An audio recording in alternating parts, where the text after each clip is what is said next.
मेरा ऑन कभी कोई गलत काम कर नहीं सकता। हमारा खाकर हमारे सरों पे नाच रहा है आपका ये नवासा। घाटे का सौदा कर लिया मेरे दोस्त। मुझे लगता है कि ऑन भाई तुमसे मोहब्बत करने लगे। उसके लिए तैयार हुई उतना। कभी कभी एक गलत फहमी बरसों की मोहब्बत पर भारी पड़ जाती है, लेकिन जब हकीकत सामने आती है तो शायद बहुत देर हो चुकी होती है। क्या आन और आयला का रिश्ता बच पाएगा? आइए जानते हैं। इस एपिसोड में कहानी एक निहायत जज्बाती मोड़ इख्तियार कर लेती है। आयला गुस्से और गलत फहमी में ऐसा फैसला कर बैठती है जिसका सबसे ज्यादा नुकसान आन को उठाना पड़ता है।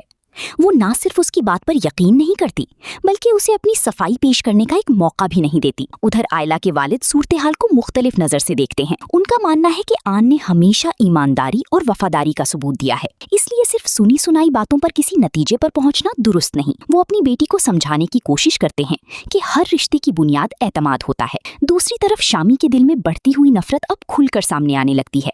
वो रमला से मिलने पहुंचता है और तंजिया अंदाज में उसे इश्तियाल दिलाने की कोशिश करता है, लेकिन रमला भी खामोश रहने वालों में से नहीं होती। वो वाज़े अल्फाज में शामी को खबरदार कर देती है कि अगर उसने आन को नुकसान पहुंचाने की कोशिश की तो इस बार उसे कोई नहीं बचा सकेगा। उधर आन शदीद ज़हनी दबाव का शिकार दिखाई देता है। उसे सबसे ज्यादा तकलीफ इस बात की होती है कि जिस इंसान पर वो सबसे ज्यादा भरोसा करता था, उसी ने उसकी बात सुने बगैर फैसला सुना दिया। आखिरकार आन एक ऐसा कदम उठाने का फैसला करता है जो पूरी कहानी का रुख बदल सकता है। वो सोचता है कि फैक्ट्री आयला के नाम कर दी जाए, ताकि ये साबित हो जाए कि उसके लिए दौलत या कारोबार से ज्यादा अहम उसका रिश्ता और मोहब्बत है। उसका मकसद सिर्फ ये है कि आयला को यकीन आ जाए कि उसने जो कुछ किया वो किसी जाती फायदे के लिए नहीं था। अब सवाल ये है कि क्या आन की ये कुर्बानी आयला की गलतफहमी दूर कर पाएगी?